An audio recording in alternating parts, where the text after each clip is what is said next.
எல்லாருக்கும் இயேசுவின் நாமத்தினால வாழ்த்துக்கள். இந்த காலை வேளையிலே தேவனுடைய நாமத்தினாலே உங்கள் எல்லாருக்கும் என் வாழ்த்துக்களை சொல்லிக் கொள்கிறேன். இவருடைய வார்த்தையை நம்ம தியானிக்க முடியாக நம்முடைய இருதயத்தை நம்ம ஒருமுகப்படுத்தலாம். தேவன் நம்மோடு இந்த நேரத்திலும் பேசுவதற்கு ஆயத்தமாயிருக்கிறார். இந்த காலை வேளையில கர்த்தர் நம்மோடு கூட பேசுவதற்கு ஆயத்தமாக இருக்கிறார். நாம் நம்முடைய இருதயத்தை ஆயத்தப்படுத்தி அவருடைய வார்த்தைக்காக காத்திருக்கலாம். நம்ம கடந்த நாட்கள் எல்லாம் மலைகளை குறித்து பார்த்து கொண்டே வருகிறோம். இன்றைக்கு நம்ம பார்க்க போகிற மலை ஓரேப், மவுண்ட் ஹோரேப். இது ஏற்கனவே முன்னாடியே நான் சொல்லி இருந்தது. ஒருவேளை நீங்க ஞாபகத்துல வைத்திருந்தால், இந்த சீனாய் மலையும் ஓரேப் மலையும் ஒன்றுதான். இல்லைன்னா ஒரே மலை தொடர்ல இருக்கக்கூடிய மலைகள் அப்படின்னு சொல்லப்படுகிறது. அநேக ரெஃபரன்சஸ் வேதாகமத்துல பார்க்கும் பொழுது இது ரெண்டும் ஒன்றுதான் அப்படிங்கிறத நம்மால புரிந்து கொள்ள முடியும்.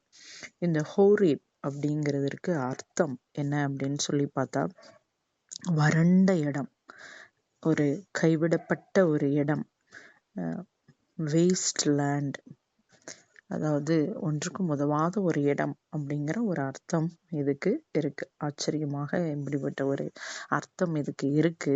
ஆனால் யாத்ராகமம் 3வது அதிகாரம் 1வது வசனத்துல நம்ம பார்க்கும் பொழுது, மோசே மீதியான் தேசத்து ஆசாரியனாய் இருந்த தன் மாமனாகிய எத்ரோவின் ஆடுகளை மேய்த்து வந்தான்.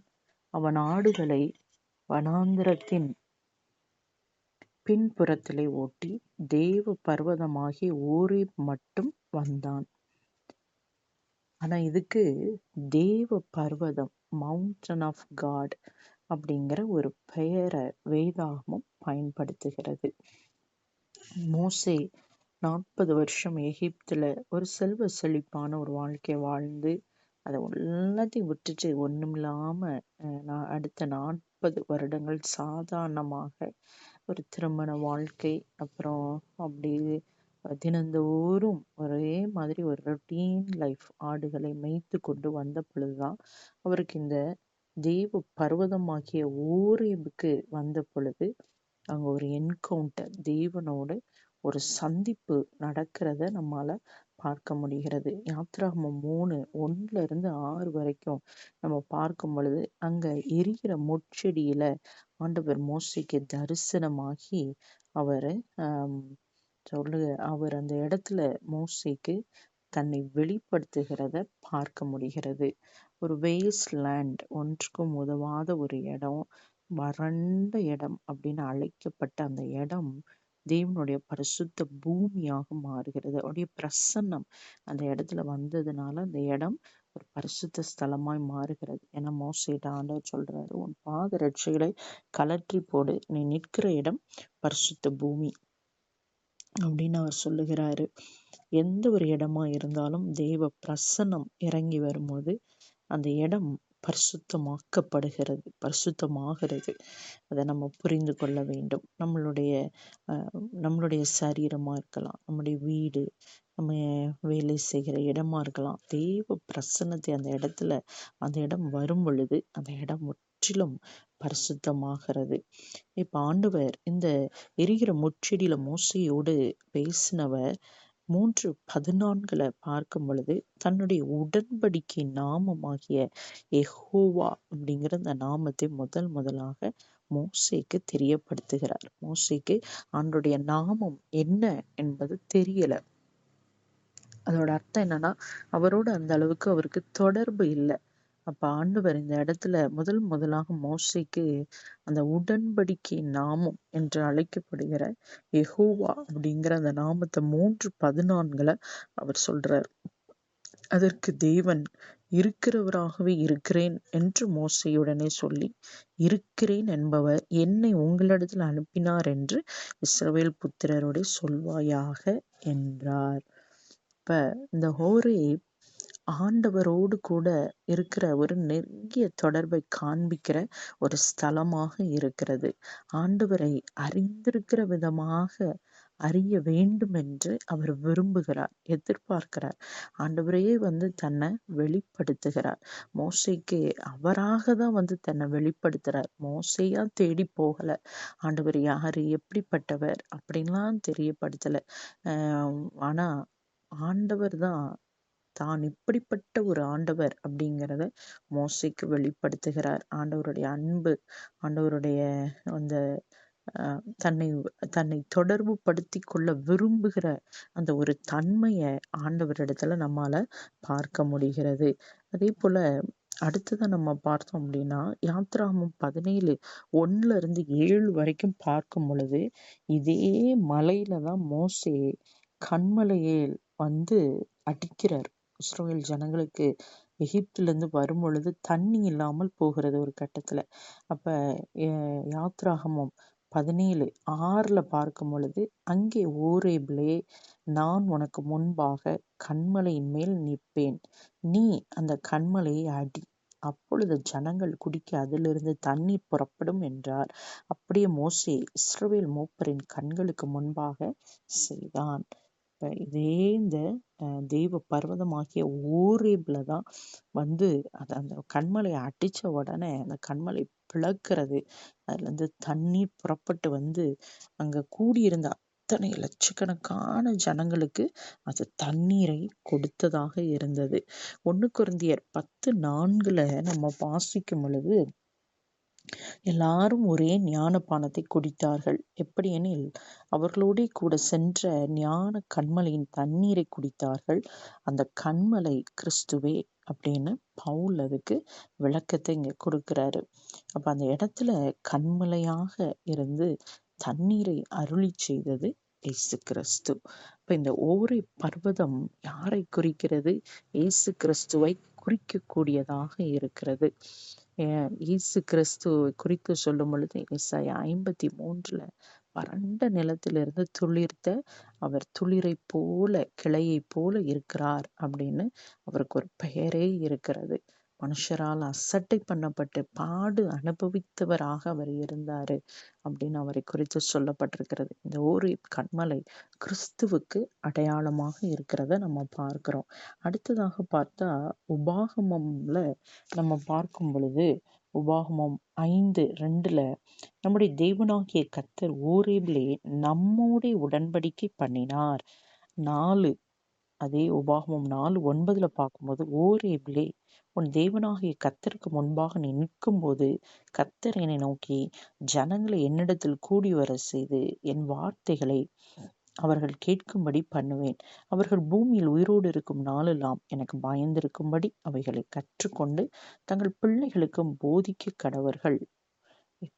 அதாவது இந்த 2 வசனங்கள்ல பார்க்கும் பொழுது, மோசேக்கு யாத்ராகமம் 3வது அதிகாரத்துல தன்னுடைய உடன்படிக்கை நாமத்தை தெரியப்படுத்தியவர், அந்த உடன்படிக்கையில என்னெல்லாம் இருக்கு அப்படிங்கிறத இப்பொழுது ஜனங்களுக்கு விவரித்து சொல்லுகிறார். ஓரேபில் அவங்களோடு கூட உடன்படிக்கை என்பது நித்தியமானது, அழியாதது, உடைந்து போகாதது, அது ஒரு நாளும் கேன்சல் ஆகாது. அப்படிப்பட்ட ஒரு நித்திய தொடர்பை ஆண்டவர் இந்த இஸ்ரவேல் ஜனங்களோடு ஏற்படுத்தி, அந்த தொடர்பில் இருக்கக்கூடிய கட்டளைகள், பிரமாணங்கள், இவைகளை ஆண்டவர் அவர்களுக்கு போதிக்க வேண்டும், அவர்களுக்கும் அவங்க பிள்ளைகளுக்கும் போதிக்க வேண்டும் என்று சொல்லி இப்ப ஏற்படுத்துகிறார். ஒரு தேவனோடு உள்ள ஒரு உடன்படிக்கை, கற்றுக்கொள்ளுகிற, தேவனை புரிந்து கொள்ளுகிற, தேவன் நமக்கு கற்றுக் கொடுக்கிற கட்டளைகளை அறிந்து கொள்ளுகிற ஒரு இடமாக இருக்கிறது. ஆனா இதே ஓரேப்ல தான் யாத்ராகமம் 32:1-8 வரைக்கும் பார்க்கும் பொழுது, இந்த ஜனங்கள் ஒரு பொன் கன்றுக்குட்டியை செஞ்சு அதுதான் தங்களை வழிநடத்தி வந்த தெய்வம்னு வணங்கி ஆண்டவருக்கு ஒரு பெரிய ஒரு கோபத்தை உண்டாக்குறாங்க. இப்ப இந்த ஹோரேப் இன்னைக்கு நமக்கு ஒரு எச்சரிப்பாகவும் அது இருக்கிறது. வேதாகமத்துல சொல்லப்பட்டிருக்கிறது. எந்த இடத்துல ஆண்டவரை நம்ம அறிந்து கொண்டோமோ, ஆண்டவரோடு கூட உடன்படிக்கை செய்தோமோ, அதே இடத்துல என்ன ஆகலாம்? ஆண்டவரை விட்டு பிரிந்து போகவும் வாய்ப்பு இருக்கிறது. இதுல நம்ம எச்சரிக்கையாக இருக்க வேண்டும். எனக்கு தான் ஆண்டவரை பற்றி தெரியுமே, ஆண்டவர் இவ்வளவோ வாக்குத்தத்தங்களை எனக்கு கொடுத்திருக்கிறாரே, என்னோடு கூட உடன்படிக்கை நித்திய அழியாத உடன்படிக்கை செய்திருக்கிறாரே அப்படின்னு நம்ம எப்படி வேணா நம்ம இஷ்டத்துக்கு வாழலாம் என்று கிடையாது. இது ஒரு நமக்கு எச்சரிப்பாக இருக்கிறது. அடுத்ததாக பார்த்தா 1 ராஜாக்கள் 19:8-18 பார்க்கும் பொழுது எலியா கர்மேல் பர்வதத்துல தேவனுக்காக ஒரு பெரிய ஒரு காரியத்தை அங்க செஞ்சுட்டு ஆஹ் அந்த இசபேல் ராணி மிரட்டின உடனே, உன் ஜீவனை நான் எடுக்கிறேன்னு சொன்ன உடனே சோர்ந்து போய் இருக்கும் பொழுது ஒரு தேவதூதன் வந்து அப்பத்தையும் தண்ணீரையும் கொடுத்து பலப்படுத்துறார். அதை சாப்பிட்ட உடனே எலியா அதன் பலத்தினால 40 நாள் இரவும் பகலும் நடந்து எங்க வந்து சேருகிறார்னா இந்த ஓரே பர்வதத்துல வந்து சேருகிறார். இப்ப இந்த ஓரே பர்வதத்துல ஆண்டவர் அமர்ந்த மெல்லிய சத்தம், ஒரு விஸ்பர் ஜென்டில் வாய்ஸ், அதுல எலியாவோடு பேசி பலப்படுத்தி மறுபடியுமாக ஊழியத்துக்கு அவர் அனுப்புகிறார். அப்படி போன எலியா தான் தன்னுடைய ஸ்தானத்துல அதற்கப்புறமாக தன்னுடைய ஊழியத்தை தொடர்ந்து செய்யும்படி எலிசாவை அபிஷேகம் பண்ணுகிறார். எங்க சோர்ந்து போய் இருக்கிறோமோ இந்த ஓரை பர்வதம் எதை நமக்கு ஞாபகப்படுத்துகிறதுனா, தேவன் நம்மோடு கூட பேசுகிற ஒரு ஸ்தலமாக, அதே போல ஊழியத்திற்கு அடுத்தடுத்த காரியங்களை நியமிக்கிற ஒரு இடமாக நம்மால பார்க்க முடிகிறது.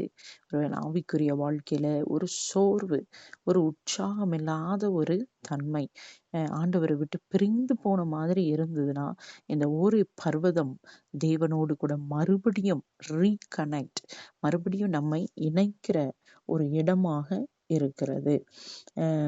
ஆண்டவர் சோர்ந்து போன தம்முடைய ஊழியக்காரர்களை அப்படியே விட்டு விடுவதில்லை. தம்முடைய பிள்ளைகளை அப்படியே விட்டு விடுகிறதில்லை. அவங்கள தேடி வருகிறார், பலப்படுத்துகிறார். அது மட்டும் இல்லை, அந்த தொடர்ந்து ஆண்டவருடைய வேலையை செய்யும்படி இடைப்படுகிற ஒரு இடமாக இந்த ஓரை பர்வதம் இருக்குது. அதை நம்ம மறந்து போகவே கூடாது. ஸோ ஓரை பற்றி முக்கியமான காரியங்களை நம்ம அறிந்து கொள்ள வேண்டுமானால், number 1, the mountain of divine calling, தெய்வீக அழைப்பை கொடுக்கக்கூடிய, பெற்றுக்கொள்ளக்கூடிய ஒரு இடமாக இருக்கிறது. 2வது, த மவுண்டன் ஆஃப் கவனன்ட், உடன்படிக்கையின் ஒரு இடமாக, மலையாக அது இருக்கிறது. 3வது, த மவுண்டன் ஆஃப் ரெவலேஷன், தேவன் தன்னுடைய நாமத்தை, தன்னை வெளிப்படுத்துகிற, பிரகடனப்படுத்துகிற ஒரு இடமாக இந்த மலை இருக்கிறது. அதே நேரத்துல 4வதா நம்ம பார்க்கும் பொழுது த மவுண்டன் ஆஃப் ப்ரொவிஷன், தேவனுடைய பராமரிப்பின் இடமாக இந்த ஊரி மலை இருக்கிறத பார்க்கிறோம். கண்மலையை பிளந்து தண்ணீரை அவர் அருளினார். 5வது, த மவுண்டன் ஆஃப் ரெஸ்டரேஷன், 1 ராஜாக்கள் 19 இப்ப நம்ம பார்த்தபடி மறு சீரமைக்கிற ஒரு இடமாக இந்த மலை இருக்கிறத நம்ம பார்க்கிறோம். நம்முடைய வாழ்க்கையில இன்றைக்கு எது தேவைப்படுகிறது, ஆண்டவரிடத்திலிருந்து எதை நம்ம பெற்றுக்கொள்ள வேண்டும் என்று இந்த காலை வேளையில காத்திருக்கிறோம். தேவன் நம்ம மேல வைத்த உயர்ந்த அந்த அழைப்பை அறிந்து கொள்ள வேண்டும் என்ற ஒரு சூழ்நிலையில இருக்கிறோமா? ஆண்டவரோட கூட உடன்படிக்கை செய்ய வேண்டிய ஒரு சூழ்நிலையில இருக்கிறோமா? ஆண்டவரிடத்திலிருந்து ஒரு பராமரிப்பு, ப்ரொவிஷன் எதிர்பார்த்து நம்ம இருக்கிறோமா? ஆண்டவர் நம்ம நடத்துகிற ஒரு இடத்துல நம்ம வந்து நின்று எதிர்பார்த்து இருக்கிறோமா?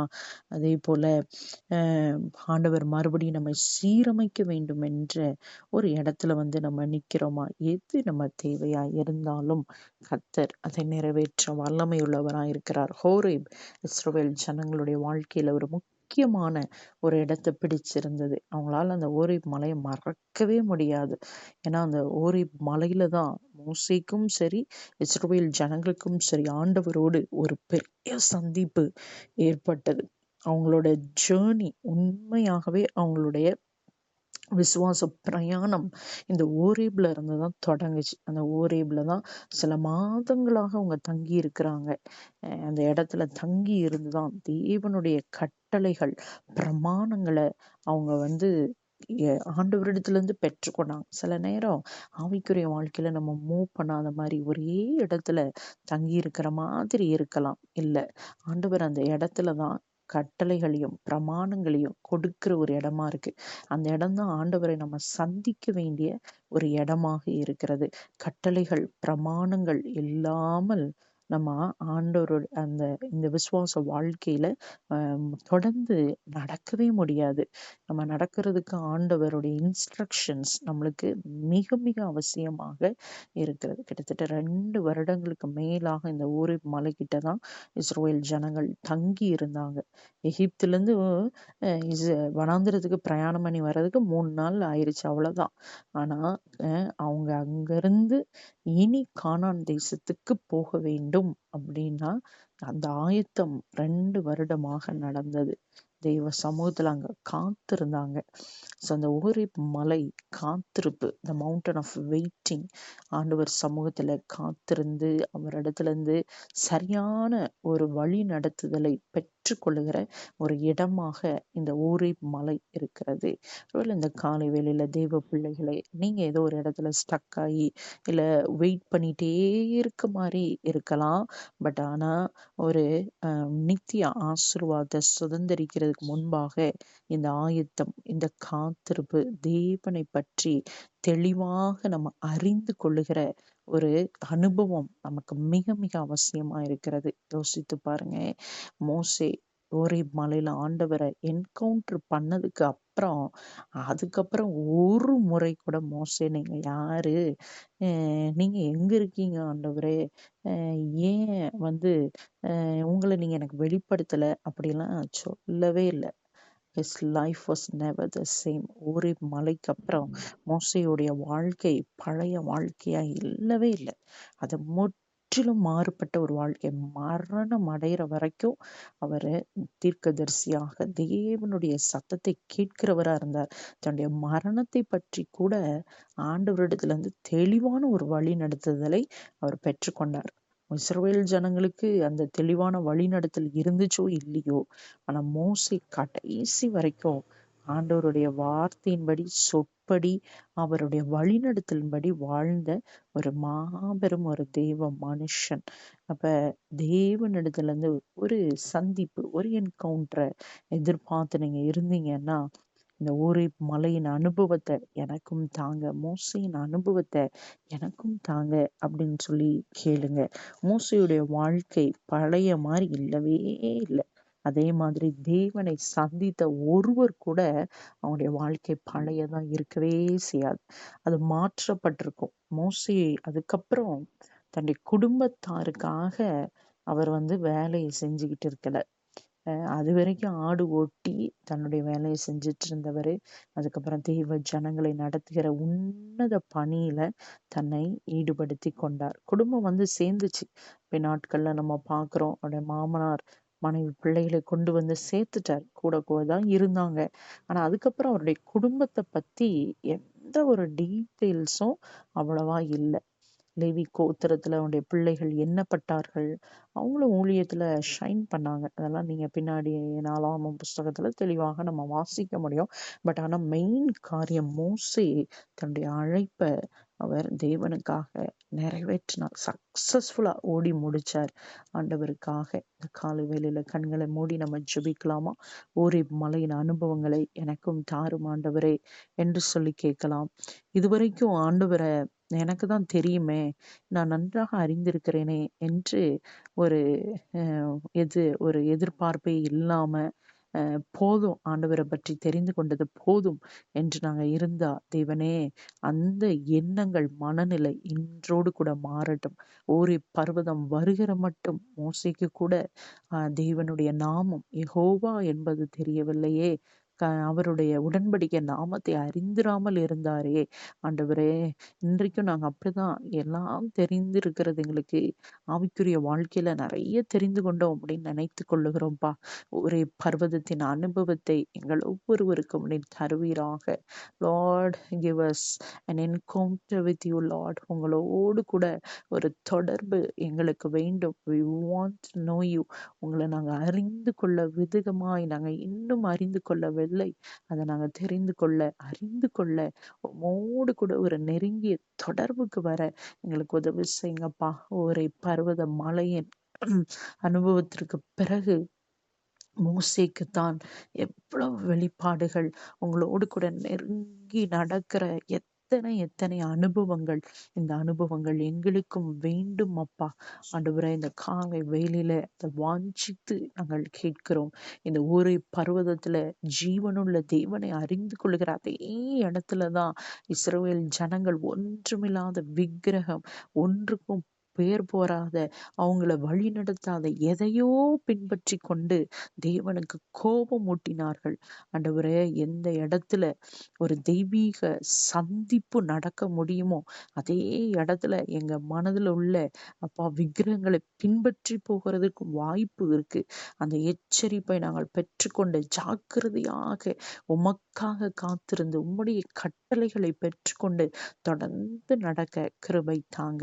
சோர்ந்து போயிருக்கிற ஒவ்வொரு உள்ளங்களையும் இந்த காலை வேளையில திடப்படுத்துவீராக. அடுத்து என்ன செய்ய வேண்டும் என்ற தேவ அழைப்பை பெற்று தொடர்ந்து உமக்காக எலியாவை போல ஓடி முடிக்க எங்களை ஒவ்வொருவர் கிருபை தாரும். உடைய கரத்துல அர்ப்பணிக்கிறோம். இந்த நாளில் எங்களை தொடர்ந்து நீ நடத்தும். உங்க நாமம் எங்கள் மூலமாய் மகிமைப்படட்டும். இயேசுவின் மூலம் ஜெபிக்கிறேன் நல்ல பிதாவே. ஆமென்.